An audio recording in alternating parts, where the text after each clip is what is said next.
একটা সময় free fire আমার জীবনের সবচাইতে প্রিয় জায়গা ছিল, কারণ সেখানে আমি পেয়েছিলাম ঝুমাকে। ঝুমা তখন একবারে নতুন প্লেয়ার ছিল, সে খেলা কিছুই বুঝতে না, কেমনে ওয়াল ফেলায়, কেমনে দৌড়াই। ও সারাক্ষণ শুধু গান হাতে করে নিয়ে দৌড়াইতো। তো আমি আস্তে আস্তে তাকে খেলা শিখাইলাম। তো তখন আমি ওর জন্য ছিলাম একটা গাইড, ওর সবচেয়ে আপন প্লেয়ার। আমি আমার সময়, এমনকি আমি আমার আইডিতে টপ আপ না করে ওর আইডিতে আমি টপ আপ করে দিতাম, যেগুলো সুন্দর সুন্দর মেয়েদের ড্রেস কালেকশন, ইমোট বা নতুন কোনো ইভেন্ট, এগুলো আমি সব কিছু কমপ্লিট করে দেওয়া শুরু করলাম। তো প্রতিদিন রাতে আমরা একসাথে গেম খেলতাম, অনেক মজা হইতো। তো একদিন বললো যে আমি গেম খেলতে পারি না, গেম ডিলিট করে দাও।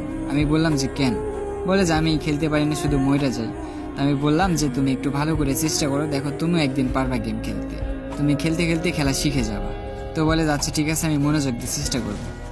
তো এইভাবে খেলা শিখতে শিখতেও ভালো একটা খেলা শিখে যায়, 5-6 মাস পার হয়ে যায়।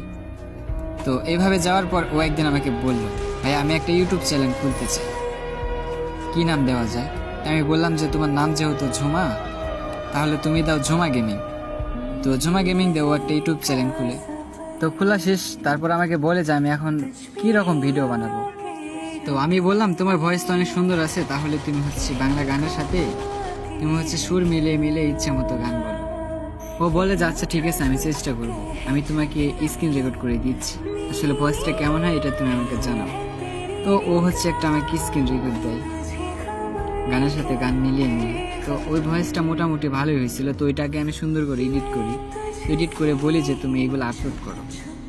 তো আপলোড করে, তো ওই ভিডিওগুলো কিন্তু অনেক পরিমাণ ভাইরাল হয়, মানুষ অনেক লাইক করে। তো এইভাবে ও প্রতিনিয়ত ভিডিও বানাতে থাকে, ভিডিও বানাতে বানাতে ভালো পরিমাণ একটা ফলোয়ার হয়ে যায়। তো এইভাবে খেলতে থাকি। তো ওর যখন ভালো একটা ফলোয়ার হয়ে যায়, তখন দেখলাম যে আমাকে ইগনোর করা শুরু করলো। ইগনোর বলতে আমি হচ্ছে ইনভাইট দিলে ইনভাইট ধরতো না, প্লাস আমি যদি ওর গ্রুপে জয়েন দিতাম নিত না, কেটে কেটে দিত, মানে ব্যস্ত থাকতো সবসময়। তো আমি কষ্ট পেতাম মনে মনে যে মানুষটাকে আমি এরকম ভাবে শিখাইলাম, ওই মানুষটা আমার সাথে এরকম করতেছে, তখন খুব কষ্ট লাগতো।